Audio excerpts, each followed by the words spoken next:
Hello, good morning, welcome back to my channel Anupama real স্টোরিতে সকল বন্ধুদেরকে অনেক অনেক স্বাগত জানিয়ে আজকে আবার চলে এসেছি একটা নতুন ব্লগ নিয়ে। আজকের ব্লগটা অনেক দিন পরেই পাচ্ছ, তার কারণ হচ্ছে আমি একটু ব্যস্ত ছিলাম, সেই ব্যস্ততার কারণে ব্লগ দেওয়া হয়নি। তোমরা কেমন আছো? আশা করছি প্রত্যেকে ভালো আছো, সুস্থ আছো, আর আমার ব্লগ দেখার জন্য নিশ্চয়ই অপেক্ষা করে আছো। আজকের ব্লগটা সকাল থেকে শুরু করলাম। সকালবেলা দেখো এখন বাজছে ঠিক 6টার মতো বাজছে। আমার সকালটা কিন্তু বন্ধুরা অনেকক্ষণ আগেই শুরু হয়েছে, তো ব্লগটা আমি এখন থেকে শুরু করলাম। এখন বললাম তো 6টা বাজেনি ওরকম মতো। তো আমার সকালে কিছু বাসি কাজকর্ম শেষ করে নিয়ে আমি হচ্ছে সবজিটা কেটে নিলাম। সকালে তো রান্না বসাতে হবে, তার আগে এই যে শিয়া তিন্নির খাবারটা করে নিচ্ছি। তিন্নিকে আমি খাওয়াবো কর্নফ্লেক্স আর শিয়া খাবে ছাতু।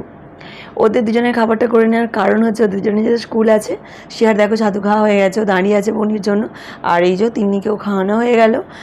এইবার দুজনকে হচ্ছে স্কুলে পাঠাবো। আর এই সময়টা আমি খুবই ব্যস্ততার মধ্যে থাকি। 7টার আগে ওদেরকে স্কুলে পাঠাতে হয়, তার আগে আমাকে সবজি কেটে নিতে হয়। রাত্রে সবজি কেটে রাখতে পারছি না, তার কারণ গরমের দিন তো অনেক রাত্রি হয়ে যায় ঘুমাতে ঘুমাতে। তারপর সবজি কাটবো, তারপর ঘুমাতে যাব, তাহলে 12টা বেজেই যাবে। সত্যিকারের ঘড়িতে 12টা বেজে যাবে। আর তিন্নির মুখটা দেখো, একদম স্কুল যেতে চাইছে না। ঘুম থেকে উঠে এখন না প্রায় দিন বায়না করে স্কুল যাবো না, স্কুল যাবো না করে। যাই হোক, ওই যে শিয়া যাচ্ছে তিন্নির ব্যাগটা নিয়ে, আর তিন্নি ওই যে পিছনে পিছনে দেখো যাচ্ছে। ওর বললাম তো যেতে একদমই ইচ্ছা নেই, ওকে যদি বলে দিই যেতে হবে না, ওর তো বকবক খুশি, কিন্তু স্কুলে তো পাঠাতেই হবে। যাবো না ওর বাহানা শুনতে থাকলে ওটা শুনতে থাকতেই হবে। তো দেখো ওদের পাপা হচ্ছে নিয়ে যাচ্ছে ওদেরকে স্কুলে ঢুকিয়ে দিয়ে ও বাজার যাবে। আর এই যে ঘড়িতে এখন বাজছে কাঁটায় কাঁটায় 7টা, যদিও 5 মিনিট ফাস্ট আছে আমার ঘড়িটা। তো এইবার আমি রান্না বসিয়ে নেবো। সবজি তো দেখলে তোমরা আগেই কেটে নিয়েছি। আজকে রান্না করব লাউ শাকের ঝোল মাছ দিয়ে, তার সঙ্গে কুমড়ো পুঁই শাক রান্না করব, আর কাঁকরোল আছে, কাঁকরোল ভাজা করব। অল্প কিছু রান্নাই করবো, আবার সকালে মুড়ি খাওয়ার জন্য কিছু একটা করতে হবে, তো 4 রকম পদ হবে, তার সঙ্গে ভাত হবে, তারপরে তো অন্যান্য কাজকর্ম তো আছেই। যাই হোক, তোমরা আমার সঙ্গে থাকো, পুরো ব্লগটা কন্টিনিউ করতে থাকো, আশা করছি ভালো লাগবে। আর পরের ব্লগগুলোর জন্য কিন্তু অবশ্যই অপেক্ষা করে দেখো, ভালো ভালো ব্লগ তোমাদের জন্য আনছি। তোমরা তো শর্ট ভিডিওগুলো দেখেছো, আমরা গিয়েছিলাম দীঘা বেড়াতে, তো সেখানে কিছু ব্লগ করে নিয়ে এসেছি, সেগুলো পরের ব্লগে তোমাদের সাথে শেয়ার করব। এটা আগের ব্লগ ছিল, তো আগেরগুলো এখন শেয়ার করে দিই। আর দীঘা বেড়াতে গিয়েছিলাম বলে ব্লগ এডিট করা হয়ে ওঠেনি। অনেক অসুবিধার মধ্যেও দেখো আজকের ব্লগটা আমি এডিট করছি। আর এই যে এখানে মাঝের কড়াতে দেখো কাঁকরোলটা বসিয়ে দিলাম। 3টে ওভেনই আমি জেলে নিয়েছি। আর এখানে এই যে লাউ শাকের ঝোলের জন্য সমস্ত সবজি দিয়ে দিয়েছি। এখানে আলু, বেগুন, গাজর আর হচ্ছে ঢেঁড়স, এই সমস্ত সবজি দিয়ে নুন হলুদ দিয়ে ভালোভাবে সবজিগুলো ভেজে নেব। সবজিগুলো ভাজা হয়ে গেলে তারপরে হচ্ছে লাউ শাক ভাজবো। আর ওখানে কাঁকরোল ভাজাটা নুন হলুদ দিয়ে ঢাকা দিয়ে দিলাম, আর গ্যাস ওভেনটাকে কমিয়ে রেখে দিলাম। ওইটা আস্তে আস্তে সেদ্ধ হতে থাকবে। আর এই যে হাঁড়িতে জলটা আমি আগেই বসিয়ে দিয়েছিলাম, এইবার দেখো চালটাও তুলে দিলাম। আর এই যে তাড়াহুড়ো করে কথা বলতে গিয়ে কথাগুলো কেমন যেন তোতলে যাচ্ছে, কারণ একটু আগে জানো তো আমার এই ফোনটা খারাপ হয়ে গিয়েছিল। ফোনটার অনেক বয়স হয়ে গেছে, মাঝে মধ্যে জানো তো খারাপ হয়ে যাচ্ছে, কোন দিন না কোন দিন দেহ রেখে দেবে। তো মাঝে মধ্যে ফোনটা খারাপ হয়ে গেলে মনটা খারাপ হয়ে যায়। ওই জন্য জানো তো একটু হচ্ছে যে মনটা খারাপ ছিল বলে এই যে ভয়েস দিতে গিয়ে দেখো কথাগুলো আমার যেন উল্টে পাল্টে যাচ্ছে। তো ফোনটার আমার দেহ রাখার বয়স চলে এসেছে। তো ফোন তো আর হঠাৎ করে কেনা যায় না বলো। তো এই ভাঙা ফোনটা দিয়ে এখন ভিডিওটা এডিট করছি। একটা সমস্যার মধ্যে আছে ফোনটা, তার মধ্যে দিয়ে আমি এডিটিংটা করছি, কারণ ব্লগ ভিডিও পোস্ট করতে দেরি হয়ে যাচ্ছে। ফোনের তো সমস্যা থাকবেই, নানা রকম সমস্যার মধ্যে দিয়ে ব্লগ ভিডিও এডিট করা, শ্যুট করা করতে হয় বন্ধুরা। এই যে মায়ের জন্য দেখো চা করে নিলাম, তারপরে আমার জন্য একটু দুধ চা বসিয়ে দিচ্ছি। বিভিন্ন রকম সমস্যা থাকে, ইউটিউবের সমস্যা থাকে, ইউটিউবের অ্যালগোরিদমের সমস্যা থাকে, ফোনের সমস্যা থাকে, ফ্যামিলির সমস্যা থাকে, অনেক রকমের সমস্যা।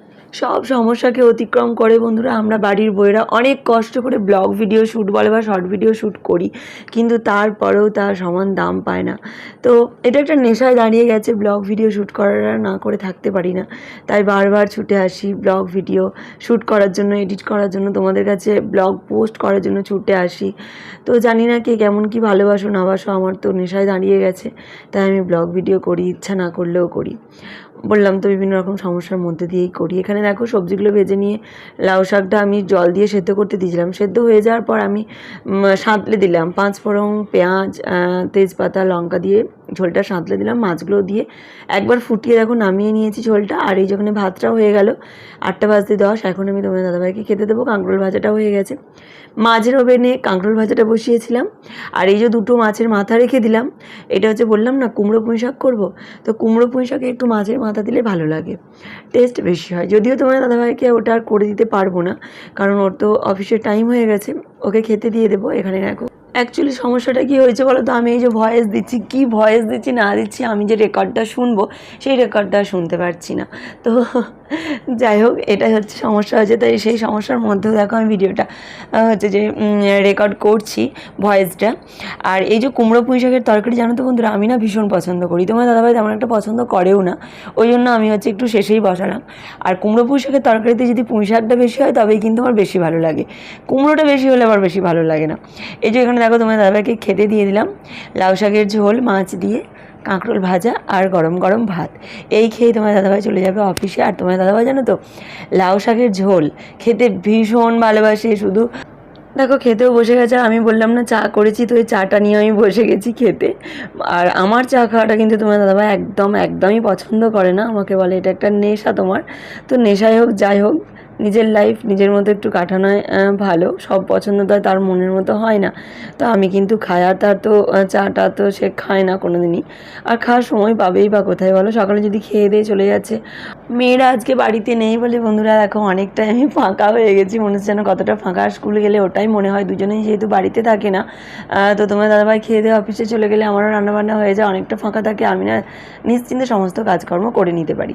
আর এখানে দেখো মাথায় তোয়ালেটা আটকে নিয়ে আমি ছাদে এসেছি গাছে জল দেওয়ার জন্য। গাছগুলোতে এখন প্রচণ্ড রোদ, গরমও আছে, সেই জন্য দুবার করে ছাদের গাছে জল দিতে হয়, তা নাহলে গাছগুলো যে সতেজ দেখতে পাচ্ছ, সতেজ থাকবে না, সব ঝিমিয়ে ঝিমিয়ে থাকবে। ওই জন্য দেখো গাছগুলোতে আমি দুবার করে জল দেওয়ার জন্য এসেছি। সকালে একবার জল দিয়ে দেবো, আবার সন্ধ্যাবেলা একবার জল দেবো, বিকেলবেলা জল দিই না, আগের ব্লগে তো তোমাদেরকে বলেছি। আর এই যে মগে করে অল্প অল্প করে জল দিচ্ছি, আমি কি ভাবছি বলো তো, একটা বড় লম্বা পাইপ কিনে নেবো, এতে করে না জল দেওয়ার অনেকটা সুবিধা। বারবার এই গাছের কাছে এসে এসে মগে করে জল ঢালার থেকে একটা পাইপ যদি মুখে দিয়ে দিই, অনেকটা করে জলও দেওয়া যাবে, আর দুবার করে জল না দিলেও হবে। তাছাড়া যখন খুশি এসে জলটা দিয়ে দেওয়া হয়ে যাবে, তাই না? তো সেটাই ভাবছি একটা কিনবো, এতে করে আরও অনেক গাছও লাগাতে পারবো। যাই হোক, ছাদের কাছে জল দিয়ে দেখো আমি তো এখানে কুমড়ো পুঁই শাকটা সেদ্ধ করতে দিয়েই চলে গিয়েছিলাম ছাদে। কুমড়ো পুঁই শাক সেদ্ধ হয়ে গেছে, মাছের মাথাটা আমি মিশিয়ে দিলাম। মাছের মাথাটা শুধুমাত্র মানে ভেঙে মিশিয়ে দিইনি কিন্তু বন্ধুরা, আগে আমি তেলের মধ্যে অল্প 5 ফোড়ন, পেঁয়াজ, টমেটো সব দিয়ে সম্বরে নিয়েছিলাম, তারপর মাছের মাথাটা ভেঙে গুঁড়ো গুঁড়ো করে তারপরে হচ্ছে কুমড়ো পুঁই শাকটা দিয়েছিলাম।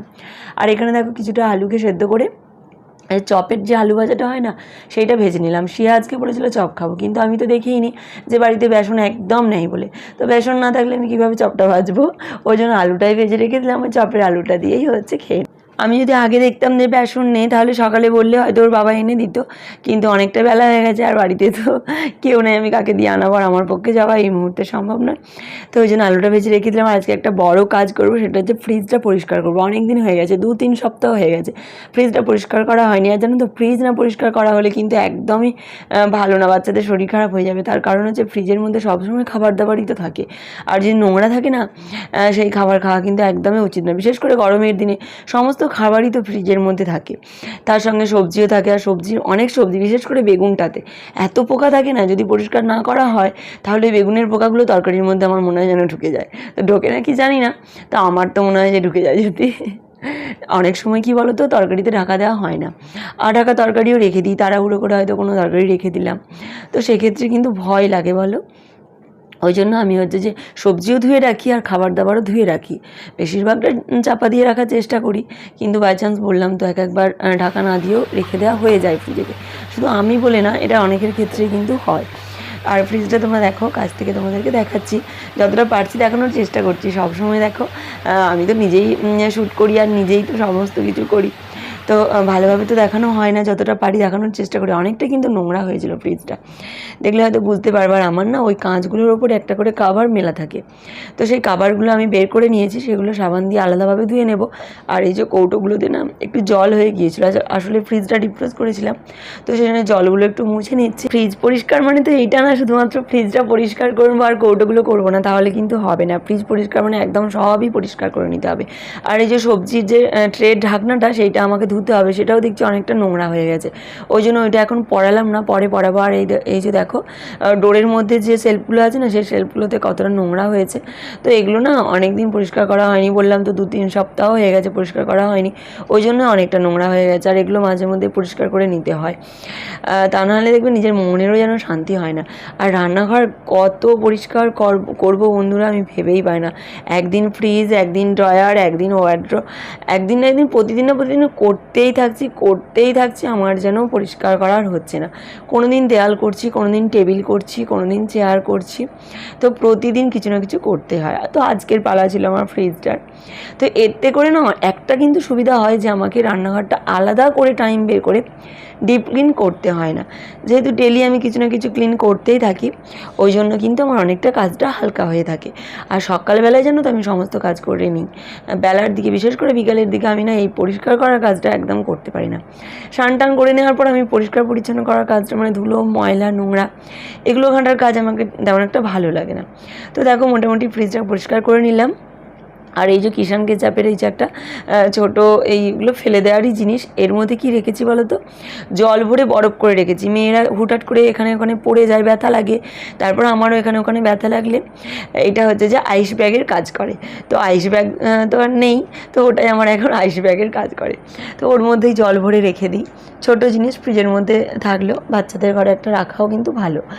তো আমি এখানে রান্নাঘরে দেখো সমস্ত কিছু পরিষ্কার পরিচ্ছন্ন করে নিয়ে চলে এলাম এবার রুমে। বেড ফেড ঝাড়বো, তারপর হচ্ছে যা যা পরিষ্কার পরিচ্ছন্ন করবার যে কাকিমা কাজ করে না, তার মোছা হয়ে গেছে, সে মুছে দিয়েছে। তার কারণ হচ্ছে অনেকটা সকাল আসে, আর আমি তো রান্নাঘরে ওইদিকে ব্যস্ত থাকি, তো এই দিকটাতে আমি নজর দিতে পারি না। আবার এই দিকটা নজর দিতে এলে রান্নাঘরটা নোংরা হয়ে পড়ে থাকবে, আর রান্নাঘরের যে নোংরা এক্সট্রা কাজগুলো সেগুলো করতে পারবো না।